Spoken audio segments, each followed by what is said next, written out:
ਬਿਸਮਿਲ੍ਲਾਹਿਰਰਹਿਮਾਨਿਰਰਹੀਮ ਦੋਸਤੋ, ਮੈਂ ਮੌਜੂਦ ਹਾਂ ਰੋਹਿਤ ਚੋਲਿਸਤਾਨ ਦੇ ਵਿੱਚ। ਅੱਜ ਮੈਂ ਤੁਹਾਨੂੰ ਆਪਦੀ ਵੀਡੀਓ ਦੇ ਵਿੱਚ ਰੋਹਿਤ ਚੋਲਿਸਤਾਨ ਦੇ ਵਿੱਚ ਮੌਜੂਦ ਇੱਕ ਹਿੰਦੂ ਮਹਜ਼ਬ ਦਾ ਮੰਦਰ ਦਿਖਾਉਣ ਦੀ ਕੋਸ਼ਿਸ਼ ਕਰੇ ਸਾਂ। ਮੈਂ ਮੰਦਰ ਦਾ ਇਹਤਰਾਮ, ਉਹਦਾ ਤਕੱਦੁਸ ਦਾ ਖਿਆਲ ਕਰਨੇ ਹੈ ਬਾਕਾਇਦਾ ਇਹਦੇ ਵਿੱਚ ਇੰਟਰੀਗਿੰਗ ਸਾਂ। ਇਹਦੇ ਵਿੱਚ ਕੋਈ ਸ਼ੱਕ ਹੈ ਨਹੀਂ, ਇਹ ਮਹਜ਼ਬ ਦਾ ਮੰਦਰ। ਲੇਕਿਨ ਅਸਾਂ ਹਿੰਦੂਆਂ ਦੀ ਤਰ੍ਹਾਂ ਐਸੀ ਕਹਿ ਕਿ ਉਹ ਸਾਡੇ ਮਸਜਿਦਾਂ ਦੇ ਉੱਤੇ ਅਟੈਕ ਖੜੇ ਕਰਨ ਤੇ ਅਸਾਂ ਬਦਲੇ ਚ ਅਸਾਂ ਉਹਨਾਂ ਦੇ, ਲੇਕਿਨ ਨਹੀਂ, ਇਹ ਅਸਾਂ ਅੱਲਾਹ ਕੋਲੋਂ दुआ करे सो कि अल्लाह इन्हों को हदायत देवे। बहरहाल रोहित चोलिस्तान दे विच मौजूद ये हिंदुआं दा मंदिर है। मैं थोड़ा जिहा तो पहले इंदा बाहर दा मौजू दिखावन की कोशिश करना, बाहर दा माहौल दिखावन की कोशिश करना। इत्थां जेरे दो चार लफ्ज़ इन्हां दे लिखे हैं, मैं तो वो भी दिखे सां। नाल मैं तो दसेंदा सां जिवें हुण हिंदू मजहब दा वो जेहड़ा मूजी है या मूदी है, चलो इंदा तो मेरे को नहीं कन्फर्म थींदा पिया, लेकिन ये कि वो जेडे कम शुरू कीती खड़े ना, ये को नहीं करने चाहिए। ये उत्ते लिखा खड़े इन्हां दे दो त्रै नाम, एक तो लिखा खड़े हरि ओम, ऊँ तो बाद जे श्री राम और ऊँ तो बाद तत् सत। ये इन्हां दा कोई सिस्टम लिखा खड़े, इन्हां दे बारे ये बेहतर जान देन। मैं मजीद तो अंदर वांते भी इन्हां दे जेहड़ा माहौल है वो दिखावन की कोशिश करे सां। रंग माहौल नाल मैं आखिया ठीक बनया खड़े, उन्होंने खूबसूरत बनया खड़े, लेकिन इन्हों दे दिल खूबसूरत कै नहीं, इन्हों दे सोचां खूबसूरत कै नहीं, इन्हों दे अंदाजे खूबसूरत कै नहीं, इन्हों दे ये चीज़ां खूबसूरत कै नहीं। अगर इन्हों दे खूबसूरत होवे ना तो वाल इन्हों को पाकिस्तान के मस्जिदां ते हमले ना करने चाहिए। जितने हमले किए इन्होंने मस्जिदां ते किए और लेकिन सारे पासे अजन भी ये महफूज करन से। असा नहीं कहीं दे इन्होंने मस्जिदां ते हमले किए रोज़े क़यामत इन्हें देवने तो हैं जवाब। अच्छा भाई, तो मज़ेदार गाल दसा, इतना कि नारियल जे रहे ना, ये त्रुटे भजे पेन से पता नहीं नाल ही आती इन्हों की कोई मन्नत होती है बाकायदा, मेरे को पता लग गए वो भी होंगी है इन्हों की। ये मंदिर मैं हूँ तो अंदर वाइन तो दिखे ना सही। ये हूँ मैं दाखिल थी गया, उत्ते इन्हों का लिखा खड़े मंदिर के उत्ते श्री राम देवाओ तारकी जे ई तरीके नाल उत्ते इन्हों का ये निज़ाम बनया खड़े सही, देख सकते हो तुसा। यह एक हिंदुआं का मजहब है सही, उन्हों का ये मंदिर है जरा रोहित चोलिस्तान में मौजूद है। मैं तो थोड़ा जहा अंदरों इनका नज़ारा करवाना पिया कि किस तरीके का होंगे, किवें होंगे। ये देखो सही, ये उत्ते इन्हों दे ये फोटो लगा खड़े, उहदे ते लिखा खड़े हरा ओम बोलो श्री राम देवा अवतार की जय,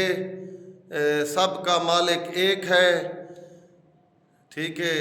ऊँ तो बाद उत्ते लिखा खड़े तत् सत। चलो इतना तो को पता लग ही गया कि सब दा मालिक अल्लाह ही है ना। ठीक है जी, ये तो फोटो बने खड़े, ये उत्ते इन्हां दे यार इन्हां दे शक्लां बेतरीके जैन देखो ना, ये तो वो ही बेहतर दसा सकते हैं। असा कहीं दे महजब बारे गाल करना करे तो बिल्कुल असा ये इन्हां दा एक घंटा है वैसे ई तरीके नाल वजदे वे।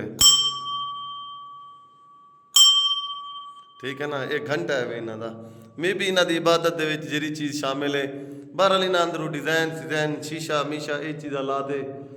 आपदे मंदिर को सोहने बढ़ावन की कोशिश की है। ठीक है जी।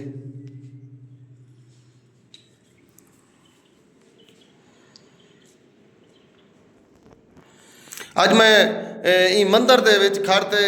ई मंदिर को मनण वालियां नाल हम कलाम थी वण चाहता कि मेरे को ये दसाओ ये तुहाडा मंदिर है। ठीक है जी, असां भी आए हैं सिर्फ देखण वास्ते। ठीक है जी, लेकिन साडे हैं मस्जिदां, तुहाको केड़ी तकलीफ पई है इंडिया वाले कि तुसा साडे मस्जिदां ते हमले कीते। साकू ई चीज़ दा थोड़ा जिहा जवाब दे दो। तुहाडा जवाब है कि उतां रानन सही दहशतगर्द। अगर मस्जिदां दे विच अल्लाह की इबादत कराने वाली जगह के उत्ते, अल्लाह को सजदा कराने वाली जगह ते तो साडा इतना कर लिखा खड़े कि इतना कर तुसा डिठे वे ये तुसा लिखते खड़ा वे बोलो श्री राम सबका मालिक एक है। भाई ये तुहाडा लफ्ज़ मैं मान गिनदा सी सब दा मालिक है, और क्योंकि हकीकत ही है कि सब दा मालिक अल्लाह है, एक है। अल्लाह की इबादत करने वास्ते असां मस्जिदां विच वेंदे से तो साकू तुसा बना देंदे वे दहशतगर्द। और अगर तुसा आपदे अल्लाह की इबादत करने वास्ते मंदिर जाओ तो असा तो केरा ना दसो, साकू वो भी दसो चा तुसा वाल क्या है वे दहशतगर्द दे प्यू या दहशतगर्द दे पुत्र। सियाने बड़े करो, ये खच खाने ना मारे करो। मस्जिदां च इबादत करेंदे लोगों को तुसा देवे ओ दहशत गर्द नहीं नहीं ये गलत गाल है इना किता करो असा खड़े हैं ये देखो तुम्हारे मंदिर खड़े हैं अदब ते एहतराम नाल ऐसे साढ़े पैरों को देख गिनो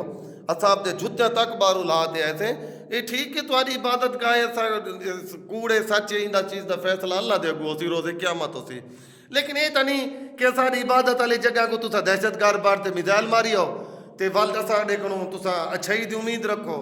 असा तुहाडे मंदिरां दा तां नुकसान बिल्कुल नहीं करते ये सारे फैसले करे सन साडे हुक्मरान साकू जरूरत कहनी बिल्कुल कहनी लेकिन जेरा तुसा खच मारे वे ना ई चीज़ तू पिछा हटो ये वड्डा नुकसान उन्हनि मुल्कां दे कौमां दे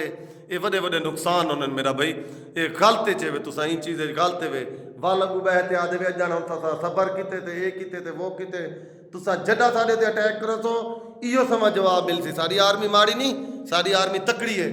ये ना खोपे लेकिन वल खच बनसी वल खच को तुसा कबूल कराए वल ये नहीं वल जड्डा तुसा हुण भा बाल देखो ना दुश्मन क्या करते भा बालन सीखते उनको ये पता कि नहीं वाली भा बालन नाल वल नुकसान किंदा थींदे नुकसान वल हुंदा ही थी सकते तो ये ख्याल किता करो इहो समय खच्चा को पिछा हटो ये तुहाडा मंदिर है असां हिंदी भी हिफाजत खड़े हैं साकू कोई इंदे नाल ओ कहनी ठीक है ये घंटी को क्या देवे तुसा ठीक है ना अगर इन्हें घंटिया को मने देवे तो वल रब की इबादत चाहो रब को मनो जेरा रब ये दुनिया को पैगाम ही नहीं हुक्म ही नहीं देता कि तुसा इंसानियत नाल लड़ो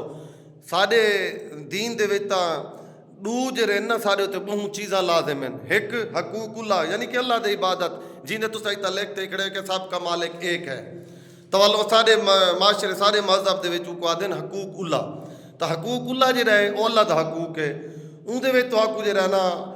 अल्लाह दे ही गाल ही मनना पोसन ते हकूकुल इबाद इंसानां दे तो वाल ये केड़ी गाल है तुसा इंसानां दे दुश्मन बनने की कोशिश करदे वे ते जेड़े मुसलमान है उन्हां को दहशतगर्द च बने दे ते आप तुसा मेरे को दसो ना तुसा वाल केड़ी दुनिया चो निकलते आए वे ना ये गलत गाल इना की तो करो मेहरबानी की करो मैं हिंदू मजहब के लोगों वास्ते एक दिखाया कि कला ड्रावर के नाल ही ये मंदिर मौजूद है इन्हों का ये जेरा भी है घोड़े के उत्ते मौजूद है ना ये दसा सकते बाबा रामा पीर कोई इनका ना लिखा खड़े हरा ओम बोलो श्री राम देवता अवतार की जय सबका मालिक एक उते तत् ते सत तले आग लगी है काश को झर झर से परांगार संत ना होते जगत में जल जाता संसार ये भगत कबीर ने ये शायर को लिखे ये भी तले इन्हों की एक होए वैसे ही मैं नज़दीक करते लिखे ना ये देखो दोस्तों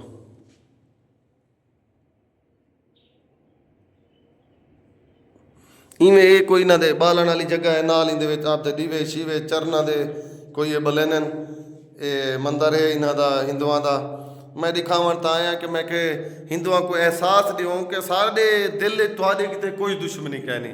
साढ़े दिल थोड़े किते कोई वैर कहनी लेकिन जदा तुसा साढ़े ते रिएक्ट करे सो तो वल इंदा मतलब ये तो कहनी कि थोड़े ते कहना थी ये भी तो सोच की तो करो जिंदे नाल ज्यादती करेंदे पे साढ़े नाल ही थी ये काम ना किते करो सियाणे बने करो पुठे काम चा कि देवे उल्टे काम शुरू कर देवे मजहबां ते वार करना शुरू कर देवे मस्जिदां ते वार करना शुरू कर देवे तो वाल तुहाडे मंदिरां ते अगर थी तो वाल तो तकलीफ कहना थी सी तो तकलीफ असां इन्हां चीज़ां नहीं आवण चाहते मेहरबानी करो आप अकल को दुरुस्त करो ये तुहाडे जहन जिहड़ा है ना ये क्योंकि देखो हलाल खासो तुहाडे हरकतां हलाल है चोसन हराम खासो तुहाडे हरकतां हराम है चोसन सोचा हराम है चोसन ते हलाल खावण सिख वञो तरक्की याफ़्ता थी वेसो ताक़तवर भी थी वेसो।